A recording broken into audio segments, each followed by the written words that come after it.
Ya ikut ngabuburit nih. Bagaimana sih? Ini kan lagi viral nih di Twitter, Pak Iya. Ustadz. Orang-orang non-Islam ini lagi senang-senangnya ikut-ikut ngabuburit. Iya. Menurut pandangan Pak Ustadz gimana ini? Nggak apa-apa itu. Nggak apa-apa. Ngabuburit bersama itu nggak apa-apa. Kenapa saya kata nggak apa-apa? Karena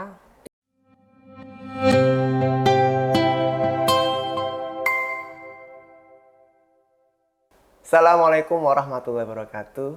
Waalaikumsalam warahmatullahi wabarakatuh. Berjumpa lagi dengan saya Eko Kurniawan dalam podcast Fakultas Ilmu Budaya. Kali ini kita dengan tema bincang-bincang Ramadan bersama dengan Ustadz Ulul. Sebelumnya kita perkenalan dulu ya dengan Ustadz kita. Monggo Pak Ustadz, perkenalan dulu. Alhamdulillah. Assalamualaikum warahmatullahi wabarakatuh. Nama saya Ulul Huda. Dipanggil Pak Ustadz ya. Ya, di FIB seringkali kalau ada acara-acara keagamaan, saya yang diminta untuk ngisi acara itu. Saya tinggal di Pasir Kidul sebagai dosen pendidikan agama Islam di lingkungan Fakultas Ilmu Budaya, sekaligus menjadi ketua yayasan di Pondok Pesantren Darul Falah di Purwokerto. Itu keseharian saya begitu. Selain berkhidmah di Fakultas Ilmu Budaya, juga berkhidmah di masyarakat dan di pondok pesantren gitu. Saya panggil Pak Ustadz aja, panggil Pak. Siap. Begini Pak Ustadz, sekarang kan bulan Ramadan nih. Mungkin kita sangkut pautan dengan anak muda. Anak muda, sobat-sobat FIB ini. Iya. Perintah puasa di bulan Ramadan itu seperti apa sih Pak Ustadz? Jadi begini, puasa ini adalah ibadah yang tidak hanya diwajibkan oleh umat Rasulullah, tetapi umat-umat terdahulu juga sudah melaksanakan ibadah puasa ini. Bahkan agama-agama lain di seluruh Islam pun juga melakukan puasa. Nah, puasa dalam konteks ajaran agama Islam itu bagaimana kemudian kita meningkatkan keimanan dan ketakwaan kita. Sehingga dengan berpuasa itu, selain kita melatih diri kita untuk berempati kepada orang yang tidak punya, yang tidak kalah pentingnya adalah bagaimana kita bisa meningkatkan ibadah kita. Karena puasa ini merupakan bulan yang begitu mulia dan setahun hanya sekali. Ya, di situ ada Nuzulul Quran, di situ ada Lailatul Qadar, dan ibadah-ibadah yang lain gitu. Itu terkait dengan puasa. Selain itu juga puasa itu ditutup dengan zakat sebagai bagian bentuk kepedulian kita terhadap sesama umat Islam. Jadi tidak hanya ibadah dalam arti hablum minallah, tetapi juga dibuktikan dengan ibadah hablum minannas, memberi kepada orang-orang yang berhak untuk menerima zakat. Ditutup dengan ibadah zakat. Gitu. Kalau kita menelisik tentang dalil nih Pak Ustadz, kan bunyinya ya ayyuhalladzina amanu. Ya. Kan ditujukan untuk orang-orang yang beriman. Iya. Bagaimana ini pandangan Islam terkait perintah puasa itu terhadap kaum anak-anak muda ini bagaimana? Jadi begini, orang berpuasa itu diwajibkan bagi orang yang sudah balik, sudah dewasa, sudah mengerti begitu. Anak-anak kecil yang memang belum waktunya berpuasa, memang belum mendapatkan kewajiban ini. Karena salah satu syarat berpuasa itu selain beragama Islam juga harus balik, berakal begitu. Lah, anak-anak muda yang sudah usianya cukup, itu harus melaksanakan ibadah puasa karena ini bagian daripada kebutuhan kita. Kenapa? Karena puasa ini hanya diperuntukkan bagi orang yang beriman. Ya ayyuhalladzina amanu. Apa itu iman? Iman itu kan tasdiqum bil qalbi wa iqrarum bil lisan wa amalum bil arkan. Jadi antara yang ada di dalam hati, apa yang ada di dalam lisan, apa yang kita lakukan itu sama. Itu orang beriman. Orang yang tidak sama antara apa yang ada dalam hati, apa yang diucapkan, apa yang kita lakukan, itu orang munafik namanya. Nah itu. Nah, itu orang munafik. Jadi orang iman itu ada konsistensi antara apa yang ada di dalam hati, lisan, di perbuatan. Ketika kita mengaku orang yang beriman, ya, bagian daripada umatnya Rasulullah SAW yang beriman kepada Allah dan Rasulnya, maka ketika Allah minta kepada kita untuk melaksanakan ibadah puasa, ya kita harus menjalankan. Gitu. Itu terkait dengan puasa, karena konsistensi Islam itu konsistensi antara apa yang diyakini, apa yang ada diucapkan dan apa yang diperbuat. Gitu. Kalau anak muda nih Pak Ustadz, biasanya kan lagi apa ya? Lagi semangat-semangatnya, lagi gloranya membara gitu ya. Makan tuh mungkin bisa sampai 3 kali 4 kali dalam sehari lah. Sekarang harus puasa, mungkin ada sahur, kadang nggak sahur, kemudian buka cuma 2 kali. Bagaimana sih pengaruh terhadap kesehatan anak muda ini Pak Ustadz? Begini, anak muda ini kan memiliki semangat yang luar biasa. Jadi puasa ini sebenarnya dalam rangka untuk menjaga kesehatan kita. Saya analognya begini, ada mobil yang 24 jam berjalan terus tidak ada hentinya. Itu lama-lama kan mesinnya rusak, onderdilnya akan rusak. Lah, tubuh kita itu dianalogkan begitu. 12 bulan itu kita makan minum tiada henti. Nah, dari 12 bulan itu ada 1 bulan yang dipakai untuk berhenti makan, minum. Tidak hanya makan, minum, pandangannya, organ-organ tubuh kita dalam rangka muhasabah. Itu sebenarnya untuk menetralisir. Jadi ketika orang itu berpuasa, hakikatnya di situ akan memiliki dampak-dampak kesehatan yang luar biasa. Makanya riset-riset ilmu kesehatan terkait dengan dampak puasa terhadap kesehatan sangat luar biasa. Banyak testimoni orang yang selama ini mengidap penyakit mah, ketika puasa malah sembuh. Karena apa? Menetralisir ini tadi. Dan ini sudah dikaji secara mendalam. Kenapa seperti itu? Allah menciptakan manusia dengan lengkap yang ada di kita ini, itu sudah didesain sedemikian rupa. Baik dari sisi kesehatan, baik di sisi mental, baik dilihat dari sisi apapun, itu sesuai. Kenapa? Karena yang membuat kita adalah Allah, yang merintahkan kita adalah Allah. Pasti sesuai dengan speknya manusia. Itu ini. Makanya nggak usah khawatir anak-anak muda yang begitu semangat untuk makannya kan luar biasa mungkin gitu kan, udah makan mie ayam, bakso, ramos ditutup dengan mie gacuan gitu. Tapi ini untuk pembelajaran bagaimana kemudian kita untuk menjadi orang yang hidup sehat. Itu puasa dilihat dari sisi kesehatan gitu. Kalau ini puasa kan dari fajar sampai senja nih Pak Ustadz. Ya. Mungkin anak-anak muda, sobat FIB ini perlu tahu nih, apa sih yang harus dijaga selama puasa? Kan mungkin tidak hanya menahan lapar dan dahaga, tidak makan, tidak minum. Mungkin apa sih yang harus diwaspadai, dijaga agar puasanya tetap tidak batal gitu Pak Ustadz? Jadi begini, yang pertama, memang di dalam kita melaksanakan ibadah puasa itu disunahkan untuk sahur. Dan sahur itu lebih utamanya di akhir. Kalau nggak sahur gimana Pak Ustadz? Ya sah-sah saja. Oh, sah saja. Kan sunnah hukumnya.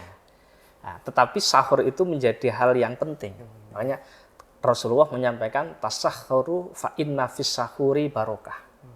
Sahurlah kamu, karena di dalam ibadah sunnah sahur itu terdapat barokah. Tasahhuru fa inna fis sahuri barokah. Dianjurkan kita sahur. Nah, sahur itu yang lebih utama justru di akhir. Masuk sahur jam 12 malam, ya kurang afdol. Justru yang baik ya menjelang menjelang berakhirnya waktu sahur atau menjelang terbitnya fajar. Nah, itu. Yang nomor 2, puasa itu ada yang puasa, tidak makan, tidak minum, hal yang bersifat fisik tadi itu. Ada juga puasa yang kemudian terkait dengan perilaku kita. Ya, biasanya gosip, biasanya saling ngecek, biasanya saling kuar-kuar. Lah. Itu mengurangi pahalanya. Mengurangi pahalanya. Dari sisi fikih, sah puasa itu, tidak makan, tidak minum. Tetapi dari sisi tasawuf, dari sisi hakikat, pahalanya berkurang. Makanya Imam Al-Ghazali mengklasifikasikan.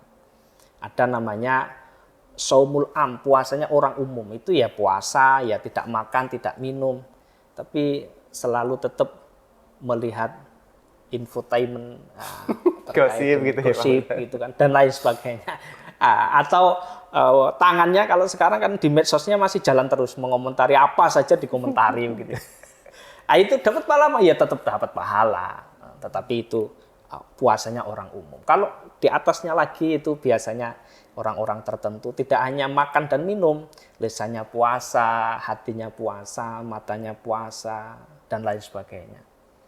Di atasnya lagi, itu memang lillahi ta'ala, karena Allah. Selain tidak melakukan itu, ibadahnya tambah naik, ditambah tadarus. Dan itu memang ya, teman-teman anak-anak muda ini saya kira punya potensi itu. Ya, di tengah derasnya informasi teknologi, ini penting untuk kemudian kita jaga bagaimana kemudian support dari fakultas, dari universitas agar supaya terfasilitasi. Kita lihat kantin-kantin selama Ramadan juga tutup.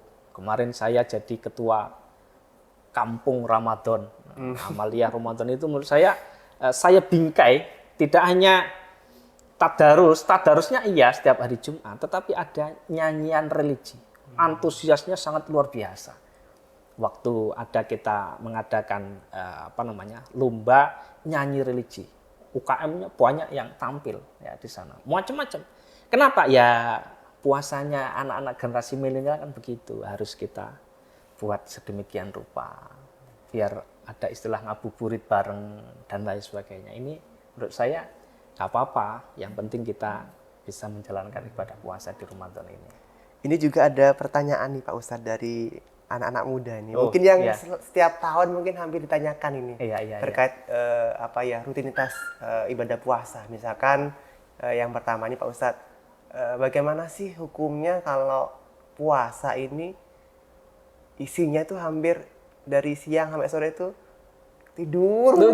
Gimana Pak Ustadz? Ya. Jadi gini, memang tidurnya orang yang berpuasa itu ibadah. Nah itu dijadikan alat andalan, tidur gitu. Kalau menurut saya daripada kita gosip, gitu. Jadi bandingannya tidak kemudian tidur dengan baca Quran gitu. Tapi dengan tidur itu kita kemudian bisa meninggalkan kemaksiatan.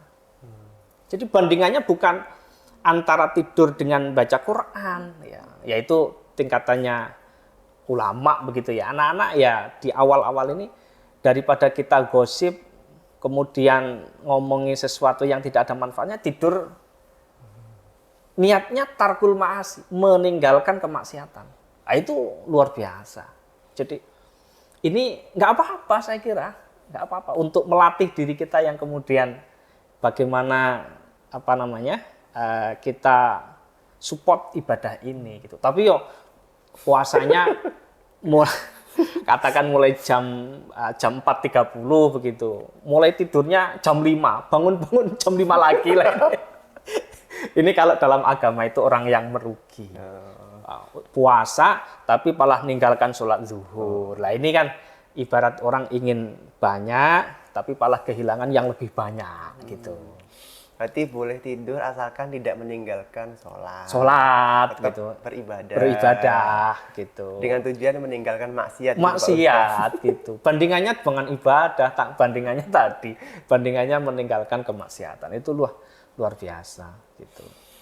Bagi anak muda nih yang laki-laki nih khususnya Pak Ustadz, seringkali menanyakan nih, gimana sih hukumnya kalau lagi puasa kemudian tidur siang tiba-tiba kok mimpi basah. Itu bagaimana Pak Ustadz? Apa yang harus dilakukan? Kalau mimpi basah tidak ada unsur kesengajaan kan tidak membatalkan.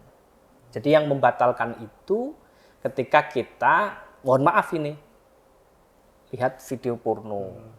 Ya kan, sengaja agar supaya, mohon maaf ini, keluar mani. Sengaja, ada unsur kesengajaan itu. Nah itu yang membatalkan puasa. Tapi kalau kita dalam kondisi tidur, bermimpi keluar mani dan tidak melakukan hubungan dalam kalau suami istri ya, hubungan suami itu ya enggak kan tidak membatalkan puasa.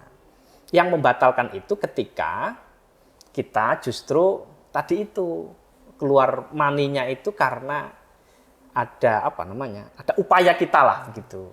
Ada upaya kita untuk agar supaya mani itu menjadi keluar. Nah itu yang nggak boleh gitu. Ada konsekuensi nggak Pak Ustadz kalau seseorang itu batal puasa nih, tapi dengan secara disengaja, tidak ada unsur syar'i, sengaja makan atau mungkin sengaja berhubungan di siang hari, ada sanksi konsekuensi enggak karena membatalkan puasa gitu Pak Ustadz? Kalau disengaja pasti ada.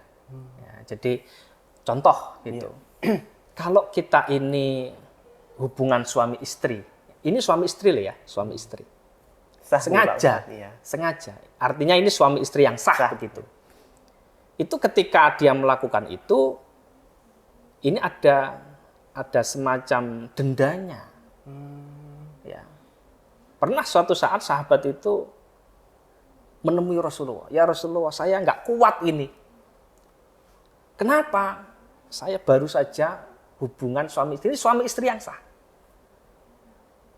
Rasulullah kemudian bertanya, kamu harus mengganti ya puasamu 2 bulan berturut-turut. Waduh.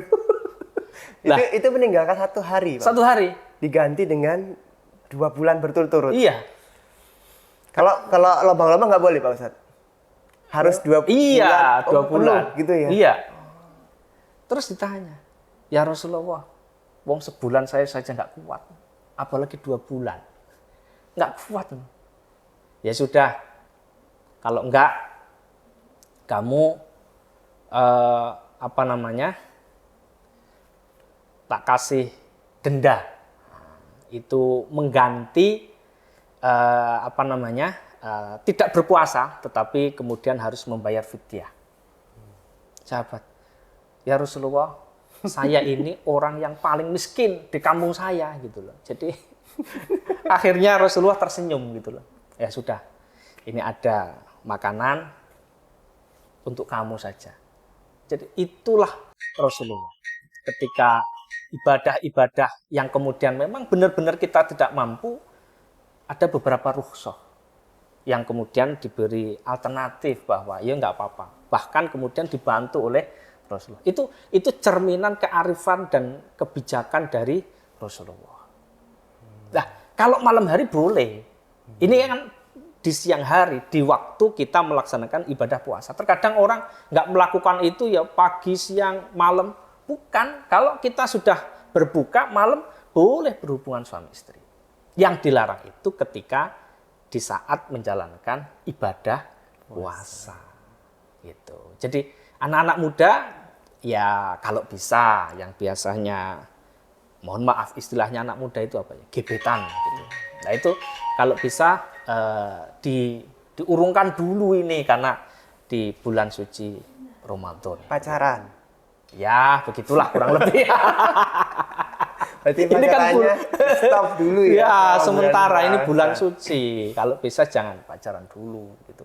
Bukan berarti kemudian setelah lebaran itu pacarannya menjadi bukan, tapi ini bulan Ramadan ini harus kita maknai sebagai bulan yang suci, yang harus kita jaga, yang ketika Allah itu akan memberikan maghfirah, pahala yang luar biasa. Momen ini yang nanti harus kita tangkap sebagai hal yang bisa jadi sesuatu yang tidak akan terulang di dalam hidup kita. Gitu. Momen spesial ini. Gitu. Kalau sekarang nih Pak Ustadz lagi maraknya, mungkin nggak sekarang aja ya, mungkin dari tahun-tahun yang dahulu mungkin ada fenomena ngabuburit. Ngabuburit itu ya. Mungkin di Indonesia nggak tahu, kalau di Jazirah Arab itu ada ngabuburit Pak. Bagaimana sih menurut pandangan Islam tentang ngabuburit ini Pak Ustadz? Kalau menurut saya, ngabuburit itu dalam rangka kita menikmati alam yang telah diberikan Allah kepada kita. Jadi saya kira itu sangat luar biasa. Makanya rata-rata ngabuburit itu di dekat pantai, di taman, di tempat-tempat indah yang kemudian menurut saya dalam rangka tadabbur alam. menikmati alam sekaligus bisa untuk muhasabah dari apa yang telah diciptakan Allah kepada kita. Ya Allah, kita diberi kesehatan, diberi mata untuk melihat alam yang begitu indah ini. Insya Allah dengan alam yang indah ini di bulan Ramadan akan memberikan berkah kepada kita. Begitu saja, kumpul-kumpul, silaturahim, saling menyapa, itu bagian daripada ukhuwah, persaudaraan. Dari yang mungkin dari nggak kenal menjadi kenal, ngabuburit, itu saya kira bagus sekali. Kecuali kemudian ngabuburitnya sama ceweknya. Lah ini ya tadi pahalanya berkurang gitu. Jadi puasa itu sebenarnya tidak ada yang tahu pahalanya kecuali dengan antara orang yang berpuasa itu dengan Allah. Kita nggak tahu puasa orang satu dengan yang itu, nggak ada yang tahu gitu.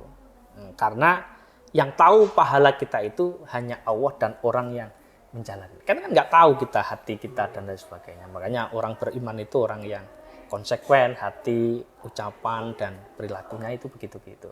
Terus ada yang nggak kalah viralnya nih Pak Ustadz. Apa itu? Di medsos TikTok nih. Ya. Ngabuburit tidak hanya diikuti oleh orang-orang yang berpuasa atau kaum muslim, kaum mukmin, tapi ada nonis, orang-orang non-Islam ini yang ikut ngabuburit nih. Bagaimana sih? Ini kan lagi viral nih di Twitter, Pak Ustadz. Orang-orang nonis, non-Islam ini lagi senang-senangnya ikut-ikut ngabuburit. Iya. Menurut pandangan Pak Ustadz gimana ini? Nggak apa-apa itu. Nggak apa-apa. Ngabuburit bersama itu nggak apa-apa. Kenapa saya katakan nggak apa-apa? Karena Islam itu adalah rahmatan lil alamin. Itu yang harus dicatat. Jadi bisa jadi dengan ngabuburit bersama, menikmati alam yang indah bersama, hati seorang non-muslim itu menjadi terbuka dan mendapatkan hidayah dari Allah Subhanahu wa taala. Begitu indah, rukun, tali persaudaraan umat Islam begitu. Beberapa waktu yang lalu sebelum puasa ada salah satu guru besar di Amerika, saya baca itu. Penemu nuklir, salah satu ahli di bidang itu. Menjadi mu'alaf, masuk Islam, dan salah satu yang membuat beliau itu masuk Islam, bukan keturunannya, tapi hasil temuan-temuan nuklir yang dia dapat, yang kemudian dia memiliki kesimpulan bahwa semua yang dia temukan hasil riset itu terkait dengan sang pencipta, yaitu Allah. Dan sekarang puasa. Itu luar biasa. Bisa jadi anak-anak yang kemudian di momen puasa ini ngabuburit, dia kemudian alam yang begitu indah dan lain sebagainya, sambil mendengarkan di masjid yang baca Quran itu tergugah, nggak ada yang tahu. Jadi kita harus berhusnudzon dengan mereka-mereka karena matahari di pagi hari yang begitu indah dan cerah itu menyinari tidak hanya untuk orang Islam.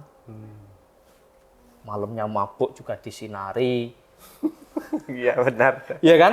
Iya. Jualan apa semua disinari karena ya begitulah Islam yang kemudian Rasulullah itu tidak pernah mencaci maki, enggak, diajak untuk kebaikan begitu. Mungkin untuk yang terakhir Pak Ustadz, Ya. mungkin ada hikmah apa sih, manfaat apa sih puasa untuk anak muda nih? Mungkin bisa memberikan motivasi kepada anak muda. Monggo Pak Ustadz. Ya, jadi begini, puasa jangan sampai dijadikan beban. Jadi puasa itu harus kita niatkan dalam rangka tidak hanya kewajiban, tapi kebutuhan kita. Karena dengan puasa kita akan menjadi sehat. Tidak hanya sehat, orang yang berpuasa itu karena diberi hidayah, diberi pertolongan oleh Allah, banyak temuan-temuan yang kemudian menjadi motivasi kita di bulan puasa. Jadi begini ya, anak-anak muda itu jangan melihat ibadah itu menjadi apa ya, menjadi yang berat, menjadi yang susah, menjadi yang rumit. Jangan. Semakin hati kita itu berpasrah kepada Allah, maka semakin Allah itu akan menyertai kita. Semakin kita itu merasa gerundel, merasa berat, ya kita akan berat. Jadi ibadah atau pekerjaan apapun itu kalau memang datangnya dari hati, tulus keikhlasan, maka akan mudah itu. Dan ingat bahwa anak-anak muda ini menjadi pionir di masa yang akan datang. Nah, jadi di tangan pemuda inilah kemudian kemajuan agama, teknologi, bangsa itu hadir di anak-anak muda. Lah, kita kemudian tidak boleh ya, kemudian sebagai generasi penerus kemudian cuek dengan ini. Karena apa? Karena umat Islam di Indonesia khususnya ini menjadi simbol kemajuan peradaban Islam di dunia. Coba kita lihat teman-teman semua, bagaimana anak-anak muda di Palestina hari ini.